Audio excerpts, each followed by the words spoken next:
تھیں تو صرف وہ ڈیکوریشن کی چیزیں، لیکن بہرحال ان کے پھل خاصے تیز اور چمکدار تھے۔ دونوں ان کی جانب لپکے۔ میں ایک لمحے میں صورتحال کو سمجھ گیا۔ میری چھلانگ ان سے زیادہ تیز رفتار تھی، اور اس سے پہلے کہ وہ وہاں تک پہنچتے میں ان کلہاڑیوں تک پہنچ گیا، اور پھر میں نے ان میں سے ایک کلہاڑی اتار ہی لی۔ کلہاڑی جیسے ہی میرے ہاتھ میں آئی، دونوں رک گئے۔ اب وہ خشک ہونٹوں پر زبان پھیر رہے تھے۔ بابا سفیدے نے اچانک زمین پر لوٹ لگائی اور میری ٹانگوں کو اپنی گرفت میں پھنسانے کی کوشش کی، لیکن میں نے کلہاڑی کا وار کیا اور بابا سفیدے کی ایک ٹانگ ران کے پاس سے کٹ گئی۔ وہ ماہی بے آب کی طرح تڑپنے لگا، اور رادھن لال نے اس موقع سے فائدہ اٹھایا اور میری بغلوں میں ہاتھ ڈال کر کمر پر کینچی لگا دی، لیکن میرا ہاتھ آزاد تھا۔ میں نے احتیاط کے ساتھ کلہاڑی اٹھائی اور اس کی پشت میں ماری، اور اس کی پشت زخمی ہو گئی۔ وہ پیچھے ہٹا تو میں نے کلہاڑی پوری قوت سے گھمائی، اور میرے ذہن میں ایسا کوئی خیال نہیں تھا کہ میں ایسا عمل کروں، اور کلہاڑی سیدھی اس کی گردن کی جانب لپکی۔ اور پھر وہ منظر بڑا ہوش ربا تھا جس میں نے رادھن لال کی گردن کٹ کر دور گرتے ہوئے دیکھی تھی۔ اس کی گردن سے خون کا فوارہ بلند ہو گیا تھا، اور اس کا بے گردن کا دھڑ نیچے زمین پر پڑا تڑپ رہا تھا۔ اسی دوران بابا سفیدے نے ایک بار پھر کوشش کی اور اپنی کٹی ہوئی ٹانگ پر اٹھا۔ اس نے کلہاڑی پر ہاتھ ڈالا اور کلہاڑی دیوار سے اتار لی۔ یہ دوسری کلہاڑی تھی۔ پھر اس نے کلہاڑی گھمائی، لیکن میں بھی ہوشیار ہو چکا تھا۔ میں نے اس کے وار کو اپنی کلہاڑی کے دستے پر روکا اور اسی پوری قوت سے دبا کر نیچے کر دیا۔ پھر میں نے اس پر پاؤں رکھا اور دوسرے ہی لمحے میری کلہاڑی فضا میں بلند ہوئی۔ اب مجھ پر بھی خون سوار ہو چکا تھا۔ بابا سفیدے کی کھوپڑی دو ٹکڑوں میں تقسیم ہو گئی تھی، اور اس کے بعد کھیل ختم ہو گیا۔ ان دونوں کی لاشیں زمین پر پڑی ہوئی تھیں، اور پشپا دیوار سے ٹکی ہوئی تھر تھر کانپ رہی تھی۔ اس کے رخسار آنسوؤں سے تر تھے، اور اس کا چہرہ خوف اور دہشت کی تصویر بنا ہوا تھا۔ میں نے حقارت سے ان دونوں کی لاشوں کو دیکھا، پھر اپنے آپ کو۔ خون کے چھینٹے میرے لباس پر پڑ چکے تھے، لیکن مجھے ان کی پرواہ نہیں تھی۔ میں بالکل ٹھیک ٹھاک تھا۔ میں نے کلہاڑی ایک جانب پھینکی اور پھر پشپا کی طرف دیکھا، پھر آہستہ سے بولا، پشپا تم محفوظ ہو، اپنے آپ کو سنبھالو۔ پشپا نے کوئی جواب نہیں دیا۔ وہ بدستور دیوار سے لگی تھر تھر کانپتی رہی۔ یہاں میرے اور لباس بھی موجود تھے۔ باہر نکلنے سے پہلے لباس تبدیل کرنا ضروری تھا۔ میں نے پشپا سے کہا، سنو پشپا، یہ دونوں شیطان اب جہنم رسید ہو چکے ہیں، اور یہ بات مجھے اچھی طرح معلوم ہے کہ یہاں اس وقت ان دونوں کے سوا اور کوئی نہیں ہے۔ ویسے بھی یہاں بہت کم لوگ آتے ہیں، اور صرف وقت پر آتے ہیں، اس لیے اب تمہیں کسی اور سے تو کوئی خطرہ نہیں ہے۔ میرے یہ کپڑے خون آلود ہو گئے ہیں، انہیں تبدیل کرنا ضروری ہے۔ اگر تم اس کمرے میں ان لاشوں کے پاس نہ رک سکو تو میرے ساتھ آؤ۔ آؤ پشپا، ہمت کرو، میں تمہیں اتنی تفصیل ضرور بتا دوں گا کہ تمہارے ذہن کی الجھن دور ہو جائے۔ خدا کا شکر ہے کہ میرے بر وقت پہنچ جانے سے تمہاری عزت بچ گئی۔ پشپا نے کوئی جواب نہیں دیا، تو میں آگے بڑھ کر اس کے قریب پہنچ گیا۔ پشپا، میں نے اسے آواز دی۔ ہاں ہاں، اس کی لرزتی ہوئی آواز ابھری، اور پھر وہ دوڑ کر مجھ سے لپٹ گئی۔ اس نے اپنا سر میرے سینے پر رکھ دیا تھا اور زار و قطار رونے لگی تھی۔ نہ جانے کیوں میرا ہاتھ اس کے سر پر پہنچ گیا۔ میں نے کہا، نہیں پشپا، بہرحال مجھے اس تمام کارروائی کا افسوس ہے، لیکن آؤ میرے ساتھ، آؤ۔ میں نے کہا اور اسے سنبھال کر بازو کا سہارا دے کر اپنے ساتھ باہر لے آیا۔ پھر میں اپنی رہائش گاہ پر پہنچا۔ پشپا تمام چیزیں حیرانگی سے دیکھ رہی تھی۔ رفتہ رفتہ اس کے حواس بحال ہوتے جا رہے تھے۔ میں نے لباس نکال کر اسے تبدیل کیا۔ پشپا وہیں رخ بدلے بیٹھی رہی۔ پھر اس کے بعد مجھے کچھ خیال آیا۔ ظاہر ہے میں اب اس قدر احمق بھی نہیں رہا تھا۔ خاصی دنیا داری آ گئی تھی مجھے۔ میں اس سنگین صورتحال سے اچھی طرح واقف تھا جو اب مجھے پیش آ سکتی تھی، چنانچہ کوئی حماقت کرنا میرے لیے ممکن نہیں تھا۔ لباس تبدیل کرنے کے بعد میں نے اپنا سرسری سا جائزہ لیا اور پھر پشپا کا ہاتھ پکڑے ہوئے باہر نکل آیا۔ اسے ایک جگہ کھڑا کر کے میں رادھن لال کے اس کمرے میں داخل ہوا جہاں اب بھی دونوں کی بھیانک لاشیں پڑی ہوئی تھیں۔ رادھن لال کا سر اس کے دھڑ سے کافی فاصلے پر پڑا ہوا تھا، اور اس کی آنکھیں دہشت زدہ انداز میں پھٹی ہوئی تھیں۔ کتے کہیں کے بڑے گیانی بنے پھرتے ہیں، شیطان کا دوسرا روپ۔ مگر غلطی میری بھی ہے، میں ان تمام باتوں کو سوچے سمجھے بغیر اس کی عقیدت میں اس قدر گرفتار ہو گیا کہ دنیا کی ہر اچھائی اور برائی بھول گیا۔ کیسے ہو سکتا ہے، یہ کیسے ہو سکتا ہے کہ میں اپنا انسانی وقار کھو بیٹھوں؟ بہرحال رادھن لال کے اس کمرے کی تلاشی لینے کے بعد مجھے ایک جگہ سے خاصی کرنسی دستیاب ہو گئی۔ خاصی دولت تھی یہاں، زیورات، سونے چاندی، لیکن میں چور نہیں تھا۔ مجھے ان میں سے ساری چیزیں نہیں چاہیے تھی۔ میں نے صرف اتنی رقم وہاں سے حاصل کی جو میری ابتدائی ضروریات پوری کر دے اور کچھ عرصے تک مجھے مشکلات سے دور رکھے۔ چنانچہ یہ رقم اپنی جیبوں میں بھرنے کے بعد میں وہاں سے باہر نکلا اور پھر پشپا کے ساتھ اس منحوس جگہ سے باہر نکل آیا۔ پھر خاصا فاصلہ طے کرنے کے بعد میں اس جگہ پہنچا جہاں پشپا کی کار کھڑی ہوئی تھی، اور یہ دیکھ کر میری آنکھیں شدت حیرت سے پھیل گئیں کہ کار بدستور وہاں موجود تھی۔ میں نے پھٹی پھٹی آنکھوں سے پشپا کو دیکھا تو پشپا بولی، کیا ہوا؟ کیا ہوا؟ کچھ نہیں پشپا، کچھ نہیں۔ تم کار چلا سکو گی؟ ہاں میں اب ٹھیک ہوں، اس نے کہا۔ بہرحال پشپا کے ساتھ بیٹھ کر میں چل پڑا۔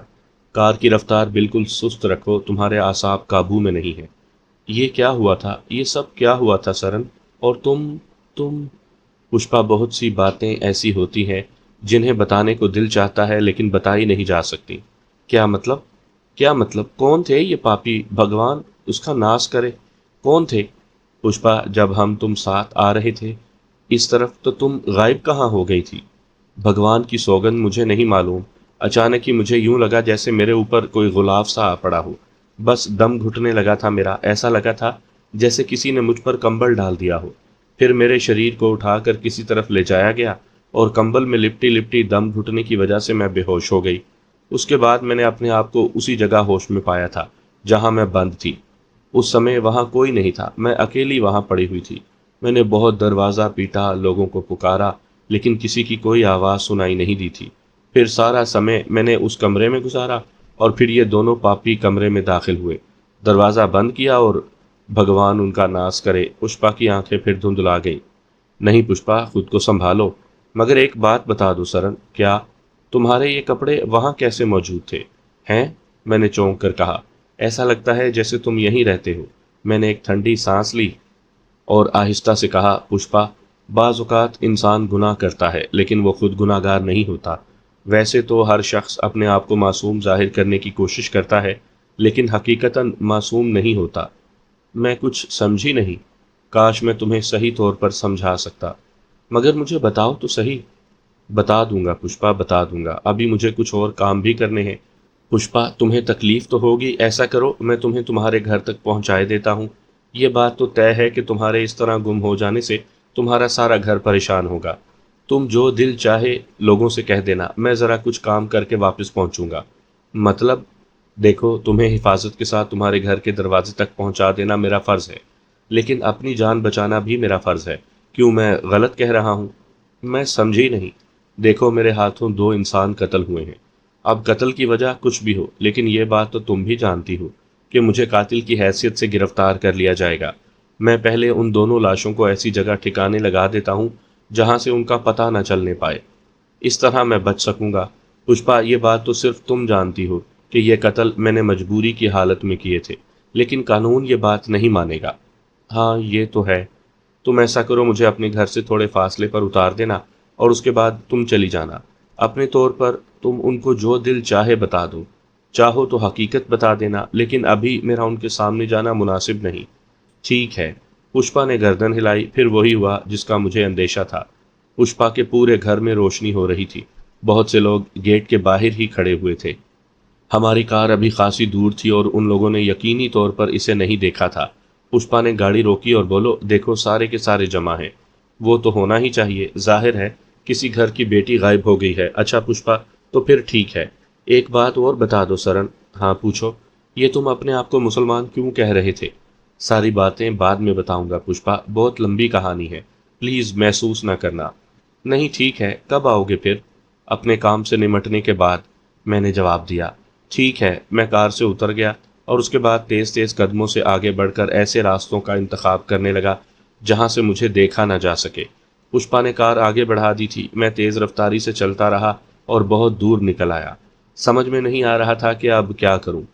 بہرحال مجھے یہ خیال ضرور تھا کہ ایک قاتل کی حیثیت سے مجھے شناخت کر لیا جائے گا اور بالآخر پولیس میرے پیچھے پڑ جائے گی، لیکن اب جو کچھ بھی ہو اپنی زندگی بچانا ضروری ہے۔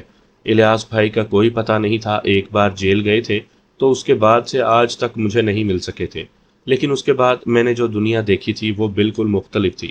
یہاں میرا ایک اور ٹھکانہ بھی تھا، میں چاہتا تو وہاں جا سکتا تھا۔ یہ چچی جان کا گھر تھا، یعنی ریاض کا گھر، لیکن میں جانتا تھا کہ جہاں جہاں سے میرا رابطہ ہوگا وہاں مجھے تلاش کیا جائے گا۔ اس لیے جس قدر جلد ہو سکے مجھے یہ شہر ہی چھوڑ دینا چاہیے، اور اس کے لیے بہتر طریقہ یہ تھا کہ میں ریلوے اسٹیشن چلوں۔ چنانچہ میرے قدم اس جانب اٹھ گئے۔ پھر کچھ دیر کے بعد میں ریلوے اسٹیشن پہنچ گیا تھا۔ رات اچھی خاصی گزر چکی تھی۔ ریلوے اسٹیشن تقریباً خالی ہی پڑا ہوا تھا۔ اکا دکا افراد ادھر سے ادھر آ جا رہے تھے۔ جو دکانیں ریلوے اسٹیشن پر سجی ہوا کرتی تھیں ان میں سے چند دکانیں کھلی ہوئی تھیں۔ میں آہستہ آہستہ آگے بڑھ کر چائے کی ایک دکان پر پہنچ گیا اور میں نے اس سے چائے طلب کی۔ چائے بن رہی ہے بابو جی، تھوڑا سا انتظار کر لیں، چائے والے نے کہا۔ میں کھڑا ہو گیا تو وہ بولا، آپ کو اسی آخری گاڑی سے جانا ہے؟ آخری گاڑی؟ ہاں جی، بس یہی ایک آخری گاڑی اس وقت یہاں رکتی ہے، باقی گاڑیاں گزر جاتی ہیں۔ چھوٹا سا اسٹیشن ہے نا، مگر آپ کیا یہاں کے رہنے والے نہیں ہیں؟ نہیں، میں یہاں کا رہنے والا ہوں، اور اسی آخری گاڑی سے مجھے جانا ہے۔ وہ کس وقت یہاں پہنچے گی؟ بس جی 20-25 منٹ میں پہنچنے ہی والی ہوگی۔ اس آخری گاڑی کے بعد ہی ہم بھی دکان بند کر دیتے ہیں۔ اچھا اچھا، میں نے کہا، لیکن میں نے اس سے یہ نہیں پوچھا تھا کہ یہ آخری گاڑی کہاں جائے گی۔ بہرحال تھوڑی دیر کے بعد اس نے مجھے چائے بنا کر دے دی اور میں چائے پینے لگا۔ چائے کے پیسے ادا کر کے میں فارغ ہوا ہی تھا کہ اسٹیشن پر تھوڑی سی ہنگامہ آرائی نظر آئی۔ اس کا مطلب تھا کہ وہ ٹرین آ رہی ہے۔ یہ بھی اچھا ہی ہوا، مجھے اسی وقت نکل جانے کا موقع مل جائے گا۔ ٹرین کہاں جا رہی ہے اس بارے میں معلومات حاصل کرنے کی ضرورت نہیں تھی۔ میں انتظار کرتا رہا۔ تھوڑی دیر کے بعد ٹرین آ کر رک گئی۔ تقریباً تمام ہی مسافر سو رہے تھے۔ 2-3 افراد یہاں اترے اور اپنے سامان سمیت بڑے پھاٹک کی جانب بڑھ گئے۔ میں ایک ڈبہ منتخب کر کے اس میں سوار ہو گیا۔ ڈبہ خالی تھا اور اس میں سے صرف چند خاندان نظر آ رہے تھے جو سو رہے تھے۔ ویسے یہ ڈبہ ایئر کنڈیشن تھا اور اس لیے بھی اس میں زیادہ رش نہیں تھا، جبکہ دوسرے کئی ڈبوں میں میں رش دیکھ چکا تھا۔ گو ان میں بھی لوگ سو رہے تھے، لیکن کھڑکیوں سے نظر آتے تھے، جبکہ اس کے باہر شیشے لگے ہوئے تھے۔ بہرحال میں ایک آرام دہ نشست پر بیٹھ گیا۔ جیب میں نوٹ تو کافی مقدار میں موجود تھے، مجھے اس کی فکر نہیں تھی کہ ٹکٹ کا کیا ہوگا۔ ٹرین یہاں صرف 5 منٹ رکی اور اس کے بعد آگے بڑھ گئی۔ جب اس نے رفتار پکڑ لی تو میں نے سکون کی ٹھنڈی سانس لی۔ زندگی میں ایک نئے سفر کا آغاز ہو گیا، لیکن جس انداز میں ہوا تھا وہ بے حد خراب تھا۔ میں نے جو کچھ حاصل کرنے کی کوشش کی تھی اس کے حصول میں ناکام رہا تھا، اور اب یہ سوچ رہا تھا کہ زندگی کی اس نئی ڈگر پر کس طرح سفر کیا جائے۔ یہ احساس بھی تھا کہ جب ان 2 افراد کی لاشیں پولیس کو دستیاب ہوں گی تو اس کے بعد یہ کھوج کی جائے گی کہ ان کا قاتل کون ہے۔ پتہ نہیں کہاں سے میرے بارے میں علم ہوگا۔ ہو سکتا ہے گنگولی رام ہی یہ بتا دے کہ سرن یہاں آیا تھا۔ بعد میں یہ بھی پتہ چل جائے کہ سرن در حقیقت میں نہیں تھا، اصلی سرن بھی تو کہیں نہ کہیں ہوگا۔ پھر ہو سکتا ہے فیض خان کے مکان سے معلومات حاصل کی جائیں۔ بہرحال کبھی اس کو نظر انداز کرنا نہیں چاہیے کہ کوئی تمہاری جانب سے غافل ہو جائے گا۔ مستعدی اور ہوشیاری ہر لمحے قائم رکھنی چاہیے، یہی زندگی کی ضمانت بنتی ہے، ورنہ انسان بے موت مارا جاتا ہے۔ مجھے موت سے دلچسپی نہیں تھی اور میں زندہ انسانوں کی طرح جینا چاہتا تھا۔ اب دیکھنا یہ تھا کہ تقدیر مجھے اس کا موقع فراہم کرتی ہے یا نہیں۔ پھر رفتہ رفتہ ٹرین رفتار پکڑتی چلی گئی اور میری سوچوں کے دائرے اسی طرح پھیلنے سکڑنے لگے۔ اب میں یہ سوچ رہا تھا کہ یہ سب ہوا کیا ہے۔ در حقیقت بابا سفیدے ہی غلط آدمی تھا، اور چچی جان، بلکہ یہ کہنا چاہیے کہ فیض خان کا خاندان برائیوں ہی میں پڑ چکا تھا۔ حقیقت مجھے معلوم تھی، بات فیض خان ہی نے بگاڑی تھی۔ وہ بھی ریلوے ملازم تھا، لیکن دولت مند بننے کے خواب دیکھتا تھا۔ سونا بنانے کے چکر میں بالآخر وہ اپنی زندگی گنوا بیٹھا۔ ریاض خان ایک بگڑا ہوا نوجوان تھا، اور چچی جان خود بھی الٹے سیدھے وظیفے کر کے نہ جانے کیا بننا چاہتی تھی۔ بابا سفیدے جیسا عیاش اور اوباش طبع نوجوان خیر چچی کی جانب متوجہ تو نہیں ہو سکتا تھا، لیکن پتہ نہیں اس نے کیوں مجھے یہ مقام دے دیا تھا۔ اس کی وجہ بعد میں انہی لوگوں نے بتا دی تھی کہ میری شکل و صورت، میرا جسم ان لوگوں کے لیے قابل توجہ تھا، اور وہ میرے ذریعے نوجوان لڑکیوں کا شکار کر کے عیاشی کرنا چاہتے تھے۔ لعنت زدہ انسان! حالانکہ عمر کی اس منزل میں تھے جہاں انسان اپنی برائیوں سے خود بخود دور ہو جاتا ہے، لیکن وہ اب بھی اس قدر ذلیل تھے۔ لیکن یہ بات سمجھ میں نہیں آئی کہ رادھن لال جو کالی طاقتوں کا مالک تھا، اتنی آسانی سے میرے ہاتھوں کیسے مارا گیا۔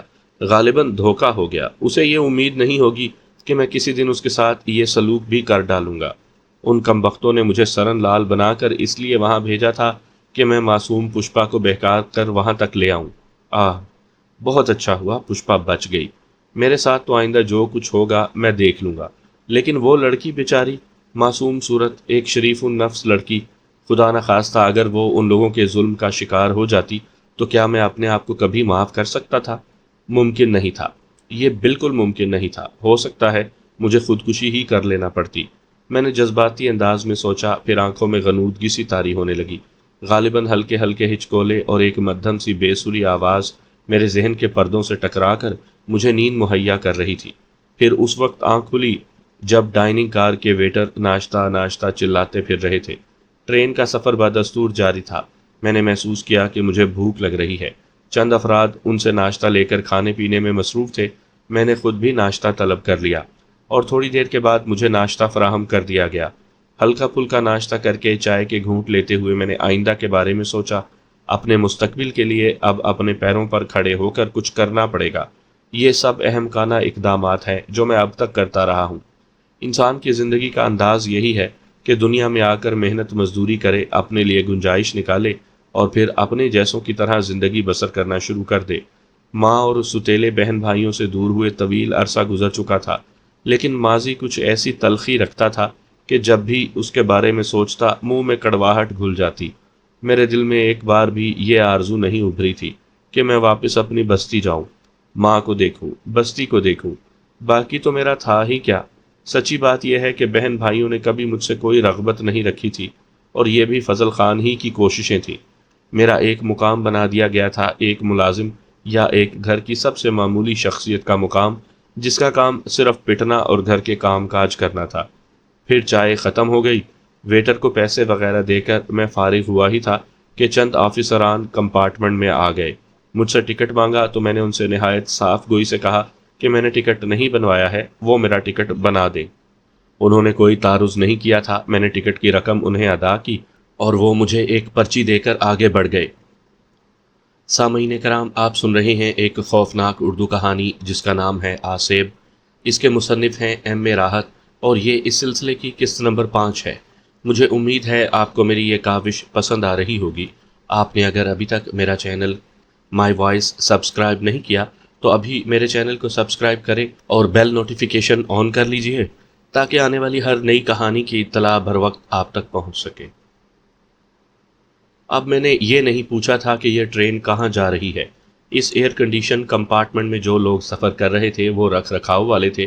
ان کے درمیان میں ہی سب سے ہلکا نظر آ رہا تھا۔ ان کے ساتھ ان کے خاندان بھی تھے، اس لیے کوئی میری جانب رجوع نہیں ہوا۔ پھر ٹرین کا یہ سفر تقریباً 12 گھنٹے کے بعد اختتام ہوا اور ٹرین رک گئی۔ میں بھی نیچے اتر آیا تھا۔ تب میں نے اس ریلوے اسٹیشن کا نام دیکھا۔ یہ میرے ملک کا ایک بہت بڑا شہر تھا، بہت بڑا اور صنعتی شہر، جس کے بارے میں نے تفصیلات سنی تھی۔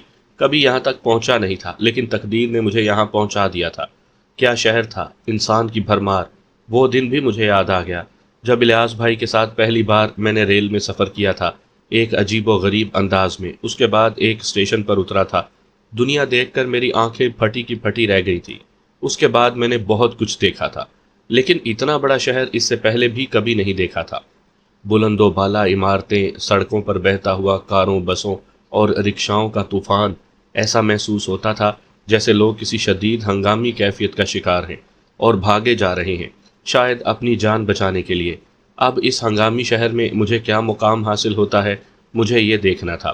حالانکہ اس ہنگامہ خیزی سے دل ہول رہا تھا، لیکن یہ ایک بات دل میں تھی کہ جو کچھ بھی ہے، بہرحال مجھے ہمت کے ساتھ اپنی زندگی بچانے کے لیے کوششیں کرنی ہیں۔ ہر خوف کو دل سے نکال کر اپنے لیے ایک جگہ تلاش کرنی ہے۔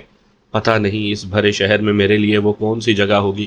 نہ جانے کہاں کہاں مارا مارا پھرتا رہا، کئی جگہ بسوں میں بیٹھا اور جہاں بس ختم ہوئی وہاں سے اٹھ گیا۔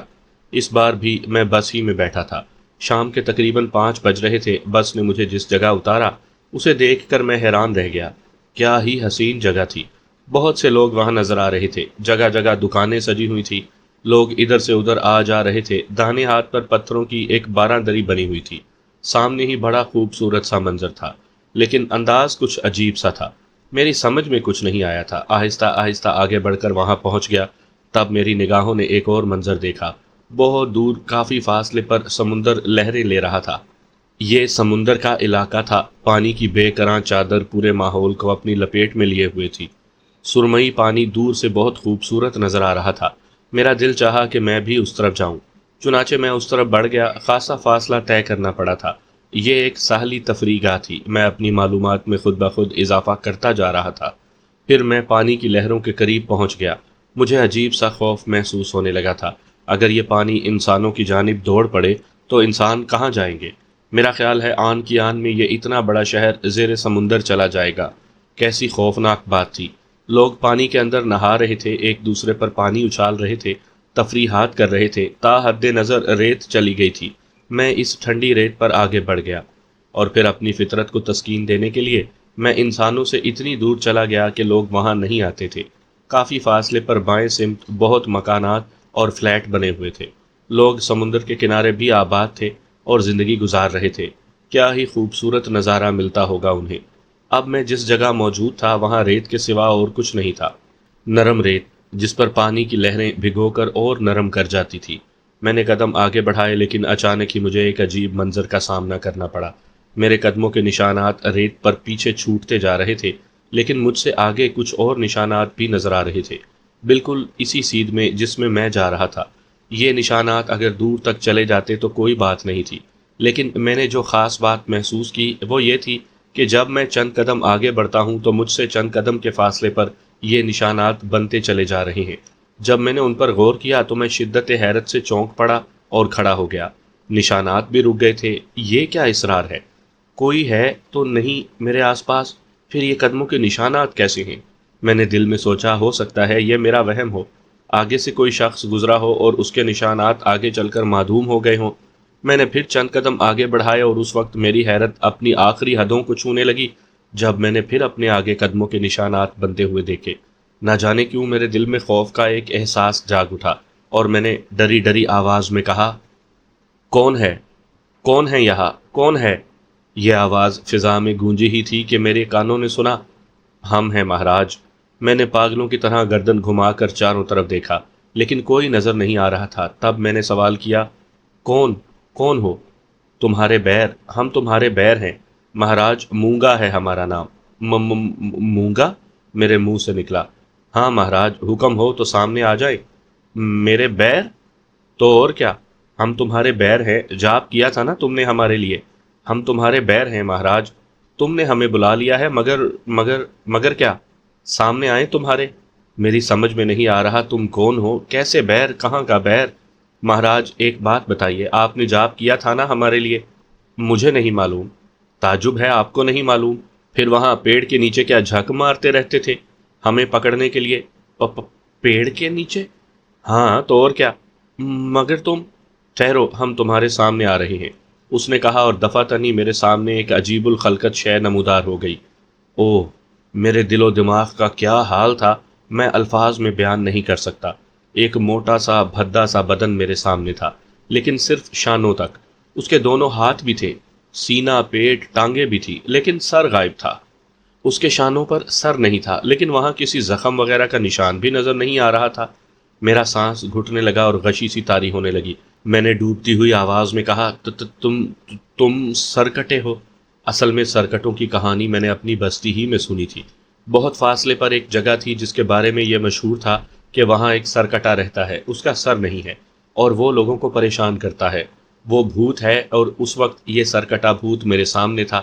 میرے اعصاب سن ہونے لگے، دل چاہا کہ وہاں سے بھاگ جاؤں، لیکن بھاگ بھی نہیں سکا۔ تب میں نے اس سے کہا، بھاگ جاؤ، بھاگ جاؤ، بھاگ جاؤ مہاراج، ہماری بات تو سنیں۔ لیکن میں نے اس کی کوئی بات نہیں سنی۔ اچانک میرے بدن میں جیسے زندگی واپس آ گئی۔ میں پلٹا، اور اس کے بعد میں نے جس تیز رفتاری سے واپسی کا سفر طے کیا تھا وہ شاید کسی انسان کے بس میں نہ ہوگی۔ کسی گھوڑے سے زیادہ تیز رفتاری سے میں وہاں سے بھاگا تھا، اور فاصلہ طے کرتا ہوا اس جگہ پہنچ گیا تھا جہاں بہت سے لوگ موجود تھے۔